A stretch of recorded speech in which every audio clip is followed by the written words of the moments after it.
It's like English questions first, and then we can go to Xhosa, né? And Xhosa. And then Afrikaans after. Questions? Justin? Actually, I think maybe just as a starting point, just positives obviously out of the game, and then maybe the things that you felt did not go wrong. If there were any that didn't go wrong. Didn't go wrong. Yeah. So Didn't go right. didn't go right. Sorry. Okay, I don't like everybody. Yeah, obviously those couple of tries that they scored very quickly after each other. Again, a yellow card is not a bad thing, that the discipline there. But I think we have to remind ourselves that it's been months, 6 months that since we played together, and it was kind of puzzling guys into the mix, not knowing when the Stormers will be available, when the Bulls will be available. So I think we have to keep that in our back of our minds. So I think the reason wasn't 100%, to be honest with you. And then, yeah, we scored 80 points, which is nice. But we also know the Barbarians are a team that were flaunts together. They had 3 training sessions. So also makes it difficult to analyze them and know what they're going to bring to the party. And they certainly score 4 or 5 really great tries. So we'd like to eliminate that and get as a unit when we're playing them. Why not Steve? See, in the week or yesterday, you joked that you're nowhere near reaching your twilight playing days. How did the leagues feel today at the start of another season, another year at that pace? Is the team easy enough for you? No, I was fine. I was fine. It just the later the game was.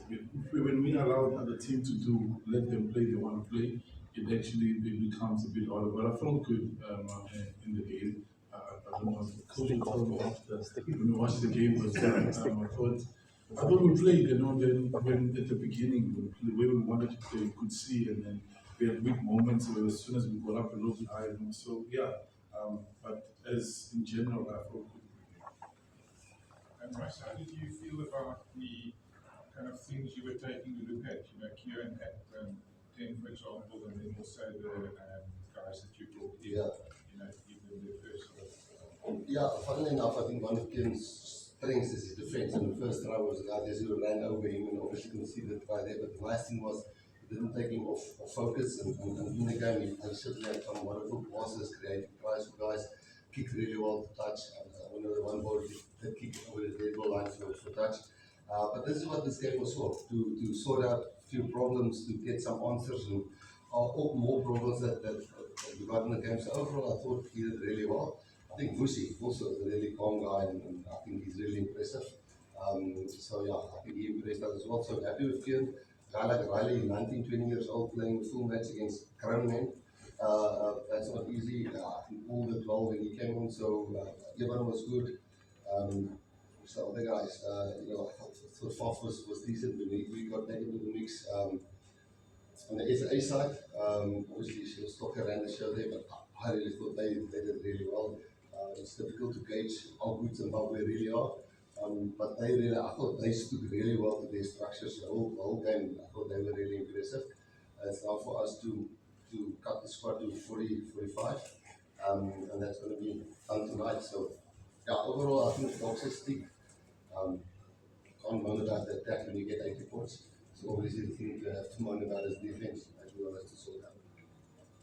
Hi, Rassi. I just want to know, is there any update on Franco Mosterd's injury? No, there isn't. I'm worried about his ankle. So, his old story, he's going for the scans tomorrow, and hopefully it's not too bad. So it doesn't normally come off the field if it's not too scary. Coach, just speaking about the younger players, what does this opportunity do and for the confidence of the likes of Riley Norton and Busi to be part of the Springbok squad before they go out to the 20 World Championships? And also, what does it mean for the South African rugby pipeline to be able to have these guys coming in and integrating with the Springboks? No, the positive is that last night for the Bulls there was probably between 15 and 17 players that's in our mix. That's my maths correct, 15 players that could have played for us. Thomas de Toy wasn't here, who can play for us. And then we played a side against Zimbabwe, and I think there's talent, Leon, the fullback, there's so many talent, and the pipeline is really great, and it's credit to SA Rugby and structures because we're really getting a bunch of players at the top level when they come into our system. It's like they're not scared, they don't sit there with big eyes, and they're really calm, and I think that's a compliment. So I think it bodes well for the future, and certainly if we don't do well, we can never know it's SA Rugby's fault or the structure's fault, probably a coaching thing or players thing. So I think we've got a green patch at this stage. Rossi, obviously, I know you don't judge players on a single game. The Bulls didn't do very well last night. Is there concern in individuals like Andre, perhaps in some form there that when the guys come together? It's tough to point fingers at somebody when he plays at his franchise, and you've worked so much with him. I myself, since 2018, 2017, worked with him. Some guys in some structures, Sharks didn't do really well this year, but when we get them here, of course, we know what we have in them, and we know how they understand our game plan. So it's difficult to sometimes speak from franchise form. If you know what I'm saying, it's difficult because don't know the setup, the team spirit, what happened in that week. Are the guys all in sync? Are they all happy? So and Akkers is such a great coach, but always Andre didn't play, didn't shoot the lights out, but he's never not done it for us. He's always been solid for us. So it's difficult to judge that. And obviously, a lot of people has a lot of comments about that. We know what he can do. He's 31. He's not an old guy. Why would he all of a sudden play badly? Is there injury? No, there's not an injury. So maybe it's just one of those 1 or 2 weeks that it wasn't great. Rassi, how would you, obviously, the old cliche, taking game by game, next game now just build up into England. How would you assess the depth after looking at today's performance and you've been with those guys in cap? How do you assess the depth at hooker and at lock? Well, at hooker, you've got, I'll rather name it to you than we decide together. So like Malcolm, we have Provis, we have Setu, which we think is a bright future. Andre Uku, we had JJ here, we can Markov and Staden can play. So that's 6. That was in the mix this weekend. So Malcolm is fine, Provis is fine, Jan Hendrik can play hooker for us. So I think our stocks at hooker is okay. Obviously, Bongi is a guy that moved out of the system now purely because he hasn't played for 4 months. We haven't seen him on rugby field. So the moment he's fit and can play and can do the fitness test again, it would be lovely to do a fitness test with him and see how he goes. But so if you count only Bongi out, since the last 3 years, Bongi is the only good at our system. And Jan Hendrik can play there, and Marco can play there, and what's his name, Andre Hugo can play there. So if you take when we played in the World Cup final in 2023, Dion Fourie, we had only Dion Fourie and Marco. Bongi went off in the first 5 minutes, and we were okay. So our hooker stocks at this stage is better than it was in 23 and 24 and 2019. Locks, certainly I think is well documented or spoken about. But Riley came through the whole game and he played against men today and trains again against Springbok players. Now Sos is hopefully not too bad. Rowan played for the Bulls last night. Dennis Visa is still there. And then within our group, Lewis is in the group. So Evan is ready to play. So when you see lots of injuries, you don't always look at the backup that comes through because they're not settled, they haven't played a lot. So I think we're okay. I think we're in better position than many other countries, so I can't win.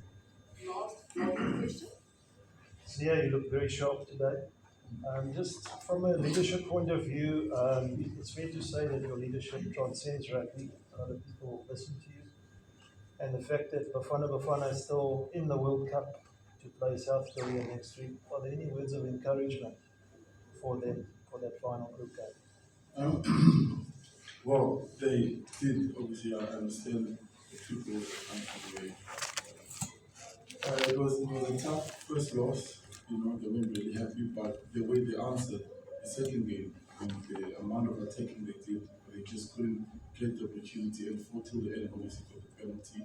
I really believe they have it in them, and I think we don't always get it right. Like our first game in the World Cup, we lost against New Zealand, so we just need to get behind them because I know for a fact that Roman and his team are giving their best at all times. So let's just be as positive as you can, just get behind them, and for them, yeah, I can't tell them what to do in soccer, but what Coach always tells us, the other team can't outwork you. The intensity of the game, that's really important, and I'm sure they know, because I know as South Africans, like Coach will tell us, like they want to see you work hard, they don't want to see you give up. You know, it must always look like it must be a fight, it mustn't look like a fight. So that's all I can say for myself, but I can't talk anything technically. And then obviously, all the best to the women's cricket team as well, who came back and won a second game. They're also doing their thing with Laura, the girls.